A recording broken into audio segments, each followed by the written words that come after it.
Pozik gogoratzen dut, zeren oso zaila izan arren, lortu genuen akordio bat. Ateratzen ginen diktadura batetik, hizkuntzak ez zeukanien ofizialtasunik bat ere. Yo creo que fue un momento importante y decisivo en la construcción del autogobierno vasco. Etzen erraza izan adostasun batera iristera. Garaikoetxea, Labaien eta Hirurok momentu oso gogorrak izan genituen eta oso haserreak. Yo creo que al final cedimos, cada parte decidió un poco. Euskararen legeari esker esparru garrantzitsuetan garapen izugarria izan da. Sobre todo en la educación, sobre todo en la administración y en todos los ámbitos de la vida social, como los medios de comunicación. Helburu guztiak ez dira inoiz betetzen edozein arlotan.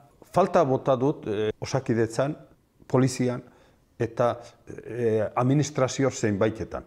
Arraroa egiten zait, ertzaina batek eskatzen baldin badio inori bere hizkuntza aldatzea, berak ulertzen ez duelako, nik ez hori ez dut ulertzen, 30 urte pasata gero. Ha habido que hacer muchos sacrificios, sobre todo los profesores, los maestros, los profesores de instituto.